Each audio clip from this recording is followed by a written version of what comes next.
नमस्कार दोस्तों, आपका स्वागत है आपके अपने चैनल स्टडी वाइन्स ऑफिशियल पर।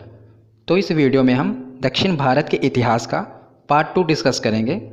पार्ट 1 हमने पहले ही डिस्कस कर लिया इससे पिछली वीडियो में, जिसमें हमने संगम काल के बारे में बहुत ही अच्छी तरीके से पढ़ा। अगर आपने अभी तक उस वीडियो को नहीं देखा तो डिस्क्रिप्शन में मैं उस वीडियो का लिंक डाल दूँगा, आप उसे जाकर ज़रूर देखें। तो हम इस वीडियो में अब दक्षिण भारत के प्रमुख राजवंश के बारे में पढ़ेंगे, जो कि काफ़ी महत्वपूर्ण है हमारी परीक्षाओं के लिए। हमारी परीक्षाओं में बहुत से प्रश्न दक्षिण भारत के प्रमुख राजवंश से बनते हैं। तो ये वीडियो आपके लिए काफ़ी इंपॉर्टेंट होने वाली है। आप इस वीडियो को पूरा एंड तक जरूर देखें और वीडियो को लाइक और शेयर ज़रूर करें और अपने इस चैनल को सब्सक्राइब करके बेल आइकन ज़रूर प्रेस करें। तो चलिए वीडियो को शुरू करते हैं। तो चलिए अब हम समझ लेते हैं दक्षिण भारत के प्रमुख राजवंश के बारे में। तो जो दक्षिण भारत के राजवंश थे, इनका शासनकाल लगभग 500 ईस्वी से लेकर 1200 ईस्वी तक का रहा था। और जो दक्षिण भारत के राजवंश थे, इसमें मुख्यतः 4 प्रमुख राजवंश थे। कौन कौन से? पहला पल्लव वंश, दूसरा चालुक्य वंश, और चालुक्य वंश आगे 3 वंशों में विभाजित था: वातापी चालुक्य, वेंगी चालुक्य और कल्याणी चालुक्य। ये मैं आपको रूपरेखा बता रहा हूँ, आगे हम इन्हें डिटेल में डिस्कस करेंगे। फिर तीसरा वंश कौन सा था? राष्ट्रकूट वंश, और चौथा चोल वंश। तो इस वीडियो में हम पहले 2 वंश यानी पल्लव वंश और चालुक्य वंश, और जो चालुक्य वंश के ये तीनों भाग हैं, इन्हें डिस्कस करेंगे। इसे नेक्स्ट वीडियो में मैं आपको राष्ट्रकूट वंश और चोल वंश कराऊंगा, ताकि वीडियो ज़्यादा लंबी ना हो जाए। इसलिए पहले हम पल्लव वंश और चालुक्य वंश को डिस्कस करेंगे इस वीडियो में। तो मैं आपको मैप से समझाता हूँ कि इन्होंने कहाँ कहाँ पर राज्य किया था। तो आप ये देख रहे हैं, यह है वेंगी चालुक्य। इन्होंने इस एरिया पे शासनकाल किया था। तो इन्हें वेंगी चालुक्य क्यों कहा जाता है? क्योंकि इस चालुक्य वंश के लोगों ने वेंगी को अपनी राजधानी बनाया था, इसलिए इन्हें वेंगी चालुक्य कहा जाता है। और वातापी चालुक्य ने वातापी को अपनी राजधानी बनाया था, इसलिए इन्हें वातापी चालुक्य कहा जाता है। और ये जो कल्याणी चालुक्य है, ऊपर वाला एरिया, इन्होंने यहाँ पर शासनकाल किया था। इन्होंने कल्याणी को अपनी राजधानी बनाया था, इसलिए इन्हें कल्याणी चालुक्य कहा जाता है। और ये जो आप सेंटर में देख रहे हैं, ये है राष्ट्रकूट वंश, इन्होंने यहाँ पर राज्य किया। और ये देख रहे हैं आप पल्लव वंश, इन्होंने यहाँ पर पल्लवों ने राज्य किया। और सबसे नीचे ये चोल वंश के शासकों ने यहाँ पर राज्य किया था। तो आपको मैप की सहायता से थोड़ी क्लैरिटी आई होगी कि किन किन वंश के शासकों ने कहाँ कहाँ पर राज्य किया था। तो इस वीडियो में अब हम डिस्कस करेंगे पल्लव वंश और चालुक्य वंश। तो चलिए आप समझते हैं पल्लव वंश के बारे में। तो ये जो आप मैप में देख रहे हैं, ये है कृष्णा नदी। कृष्णा नदी के दक्षिण में ये वाला एरिया में पल्लव वंश के राजाओं ने राज्य किया था, ये जो आप देख रहे हैं। तो चलिए अब इसके बारे में समझते हैं। तो जो पल्लव वंश का शासनकाल था, ये 575 ईस्वी से शुरू होकर 897 ईस्वी तक का रहा। और इसके संस्थापक कौन थे? सिंह विष्णु। इसके वास्तविक संस्थापक सिंह विष्णु ही थे। और इसकी राजधानी कौन सी थी? कांची, जो कि अब कांचीपुरम भी जिसे कहते हैं, जो कि तमिलनाडु में है इस समय। और इसकी राजभाषा कौन थी? तो जो पल्लव वंश था, इनकी राजभाषा थी संस्कृत। तो अब समझते हैं सिंह विष्णु के बारे में। तो मैंने आपको पहले ही बताया था कि दक्षिण भारत का जो इतिहास है काफ़ी कॉम्प्लिकेटेड है। तो मैं आपको बहुत ही सिलसिलेवार तरीके से समझाता हूँ, आप पूरे कॉन्संट्रेशन के साथ इसे सुनिए।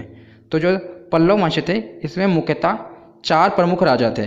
कौन कौन से? सिंह विष्णु, महेंद्र वर्मन प्रथम, नरसिंह वर्मन प्रथम और नरसिंह वर्मन द्वितीय।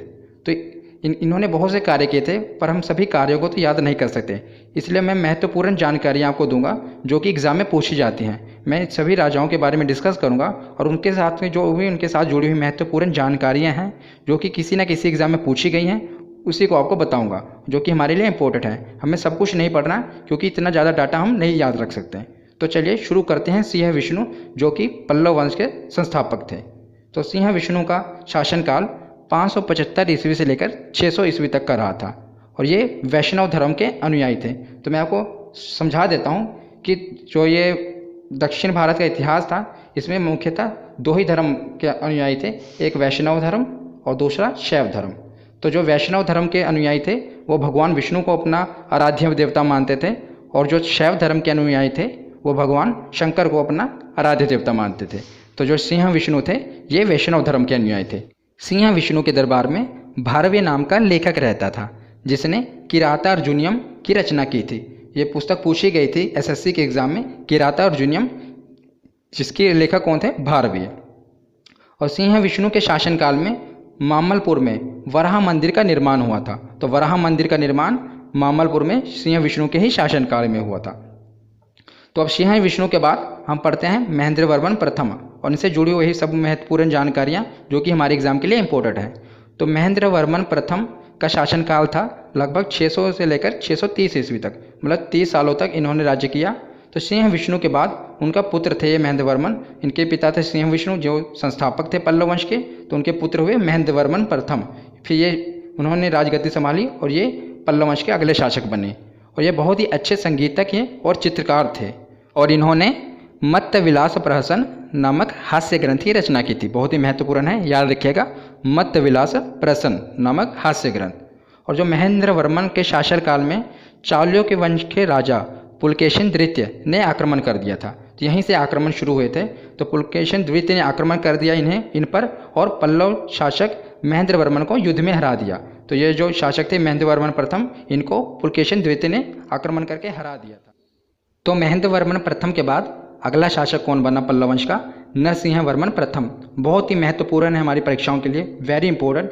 नरसिंह वर्मन प्रथम से बहुत से प्रश्न बनते हैं। तो नरसिंह वर्मन प्रथम का शासनकाल कब तक रहा? 630 ईस्वी से लेकर 668 ईस्वी तक। और यह पल्लव वंश का सर्वाधिक शक्तिशाली शासक था। यह बहुत ही अच्छा पहलवान था, इसलिए ये महामल्ल कहलाया। तो याद रखिएगा, नरसिंह वर्मन प्रथम बहुत ही अच्छा पहलवान था, इसलिए इसे महामल्ल कहा गया। और इसने चालुक्य शासक पुलकेशिन द्वितीय, अभी मैंने आपको बताया ना, महेंद्र वर्मन के साथ युद्ध हुआ और पुलकेशिन द्वितीय ने महेंद्र वर्मन प्रथम को हरा दिया था। तो अब उसके बेटे नरसिंह वर्मन ने उसका बदला लिया और नरसिंह वर्मन प्रथम ने पुलकेशिन द्वितीय को युद्ध में पराजित कर दिया। और इसके बाद उसको हराने के बाद इसके उपलक्ष्य में वातापी कोंड की उपाधि धारण की। याद रखिएगा, वातापी कोंड की उपाधि धारण की पुलकेशिन द्वितीय को हराने के बाद। इसी के समय ह्वेंसांग जो चीनी यात्री था कांची में प्रवेश किया था। ये एसएससी में क्वेश्चन पूछा गया है। नरसिंह वर्मन प्रथम के समय ही ह्वेंसांग जो चीनी यात्री था वो कांची में प्रवेश किया था। और महाबलीपुरम के रथ मंदिरों का निर्माण भी नरसिंह वर्मन ने ही करवाया था। तो बहुत बार ये क्वेश्चन पूछा गया है कि नरसिंह वर्मन प्रथम ने ही महाबलीपुरम के रथ मंदिरों का निर्माण कराया था। और जो रथ मंदिरों की संख्या है वो कितनी है? 7 है। और इसीलिए इसे सप्त पैगोडा के नाम से। तो नरसिंह वर्मन प्रथम के बाद अगला शासक बना नरसिंह वर्मन द्वितीय। ये पल्लव वंश का आखिरी महत्वपूर्ण शासक है जिसके बारे में हम पढ़ेंगे। इससे बाहर एग्जाम में कुछ नहीं बनता, तो इसके बाद पल्लव वंश खत्म हो जाएगा। तो नरसिंह वर्मन द्वितीय का शासनकाल 700 ईस्वी से लेकर 728 ईस्वी तक का रहा था। और इसका काल शांति का काल था, क्योंकि इसने बहुत कम युद्ध लड़े थे, इसलिए शांति का काल था इसका समय। और इसके ही समय में स्थापत्य कला का बहुत विकास हुआ था। इसने बहुत से मंदिरों का निर्माण करवाया था। मैं कुछ प्रमुख मंदिरों के नाम आपको बताता हूँ जो कि हमारी एग्ज़ाम के लिए महत्वपूर्ण है। पहला शौर मंदिर, दूसरा कैलाश मंदिर और तीसरा मुक्तेश्वर मंदिर। और याद रखिएगा, इसके ही दरबार में संस्कृत के प्रसिद्ध लेखक दंडिन रहा करते थे। ये यूपीपीसीएस के एग्ज़ाम में पूछा गया है। यूपीपीसीएस के एग्ज़ाम में ये क्वेश्चन पूछा गया है कि किसके दरबार में प्रसिद्ध लेखक दंडिन रहा करते थे? तो नरसिंह वर्मन द्वितीय के शासनकाल में प्रसिद्ध लेखक दंडिन रहा करते थे। तो पल्लव शासकों के बाद अब हम पढ़ेंगे चालुक्य शासकों के बारे में।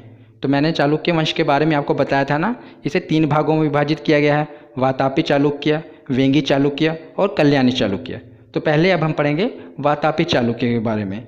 तो आप मैप में देख रहे हैं, ये देखिए, ये ऊपर है कृष्णा नदी और नीचे तुंगभद्रा नदी। तो इसके बीच का जो ये एरिया था, इस पर वातापी चालुक्यों का राज्य था। तो इनके संस्थापक कौन थे? पुलकेशिन प्रथम। और इनकी राजधानी कौन सी थी? वातापी। वातापी राजधानी होने के कारण ही इन्हें वातापी चालुक्य कहा जाता था। तो इसमें मुख्यतः 2 प्रमुख शासक थे। तो हम 2 प्रमुख शासकों के बारे में पढ़ेंगे, क्योंकि इससे ज़्यादा पढ़ने की कोई ज़रूरत नहीं है, इससे ज़्यादा एग्जाम में नहीं पूछा जाता। तो पहले थे पुलकेशिन प्रथम। पुलकेशिन प्रथम ने ही वातापी चालुक्य वंश की स्थापना की थी और इसी ने ही वातापी को अपनी राजधानी बनाया था, जिसके कारण वातापी चालुक्य वंश शुरू हुआ था। तो ये था पुलकेशिन प्रथम के बारे में जानकारी। अब हम पढ़ेंगे पुलकेशिन द्वितीय के बारे में। तो इस वंश का सबसे महान शासक पुलकेशिन द्वितीय ही था। पुलकेशिन द्वितीय ने ही हर्षवर्धन को नर्मदा नदी पर परास्त कर दिया था। पुलकेशिन द्वितीय ने हर्षवर्धन को नर्मदा नदी में हरा दिया था, जिसके बाद परमेश्वर की उपाधि धारण की थी। बहुत ही महत्वपूर्ण है, याद रखिएगा, किसने परमेश्वर की उपाधि धारण की थी? तो पुलकेशिन द्वितीय ने परमेश्वर की उपाधि धारण की थी हर्षवर्धन को नर्मदा नदी पर हराने के बाद। तो अब इसके बारे में हम पुलकेशिन द्वितीय के बारे में थोड़ा और पढ़ लेते हैं। तो पुलकेशिन द्वितीय के बारे में सारी जानकारियाँ ऐहोल अभिलेख से मिलती हैं। ऐहोल अभिलेख क्या है? तो ये जो आप देख रहे हैं ये है ऐहोल अभिलेख। यह लेख संस्कृत भाषा में है, जिसकी रचना रवि कीर्ति ने की थी। याद रखिएगा, जिसकी रचना किसने की थी? रवि कीर्ति। बहुत ही महत्वपूर्ण है और ये संस्कृत भाषा का अभिलेख है। इसी संस्कृत भाषा के अभिलेख से ही हमें पुलकेशिन द्वितीय के बारे में जानकारी मिलती है। तो पुलकेशिन द्वितीय के बाद भी राजा कौन बना? विजयादित्य, फिर विक्रमादित्य, फिर विनयादित्य, उसके बाद अंतिम शासक बना कीर्तिवर्मन द्वितीय। इससे बाहर नहीं पूछा जाता। तो वातापी चालुक्य के बाद अब हम पढ़ेंगे वेंगी के चालुक्य। बहुत ही छोटा है, जो पूछा जाएगा बस मैं उतना ही आपको बताता हूँ। तो पुलकेशिन द्वितीय ने इसे जीतकर, यानी जो पुलकेशिन द्वितीय था वातापी वंश का शासक, उसने वेंगी को जीतकर अपने छोटे भाई विष्णुवर्धन को यहाँ का राजा बना दिया था। तो वेंगी को जीतने के बाद उसे यहाँ का राजा बना दिया, जिससे वेंगी के चालुक्य वंश की शुरुआत हुई। तो उसी ने यहाँ एक स्वतंत्र चालुक्य वंश की स्थापना की, जिसे पूर्वी चालुक्य वंश भी कहा जाता है। तो वेंगी के चालुक्य को पूर्वी चालुक्य वंश भी कहा जाता है। और इसकी राजधानी कौन सी थी? वेंगी, जिसी के कारण इसका जो वंश था वेंगी का चालुक्य वंश कहलाया। और सबसे महत्वपूर्ण, इसकी पत्नी आयना महादेवी ने विजयवाड़ा के जैन मंदिरों का निर्माण करवाया था, जो कि अभी भी है और बहुत महत्वपूर्ण है। तो जो विजयवाड़ा के जैन मंदिर थे उसका निर्माण किसने कराया था? तो उसका निर्माण विष्णुवर्धन की पत्नी आयना महादेवी ने करवाया था। तो चलिए, अब वेंगी के चालुक्य से इतना ही पूछा जाता है, ज़्यादा महत्वपूर्ण नहीं है। जितना मैंने आपको बताया बस उतना ही इनफ है। उसके बाद अब हम पढ़ेंगे कल्याणी के चालुक्य। तो अब हम पढ़ते हैं कल्याणी के चालुक्य के बारे में। तो आप ये जो एरिया देख रहे हैं, इस समय का जो हैदराबाद वाला एरिया है, लगभग वही कल्याणी का चालुक्य के शासकों का यहाँ पर राज्य था। तो चलिए अब इसके बारे में पढ़ते हैं। तो जिन चालुक्य वंशी राजाओं ने हैदराबाद राज्य क्षेत्र अथवा कल्याणपुर को अपनी राजधानी बनाया था, उन्हें कल्याणी का चालुक्य कहा गया था। और इसके संस्थापक कौन से? तो तैलब द्वितीय इसके संस्थापक थे कल्याणी के चालुक्य के। और इसमें एक ही राजा है जो बहुत ही महत्वपूर्ण है, और इससे बाहर कोई एग्जाम में नहीं सवाल पूछा गया आज तक। तो कल्याणी वंश का सबसे शक्तिशाली राजा कौन सा था? विक्रमादित्य षष्ठ। और उन्होंने 1076 ईस्वी में राज्य अभिषेक के उपलक्ष्य में एक संवत जारी किया था। तो संवत क्या होता है? कैलेंडर होता है। संवत जारी किया था जो चालुक्य विक्रम संवत कहलाया। तो बहुत ही महत्वपूर्ण है। चालुक्य विक्रम संवत की शुरुआत किसने की थी? तो कल्याणी के राजा विक्रमादित्य षष्ठ ने की थी।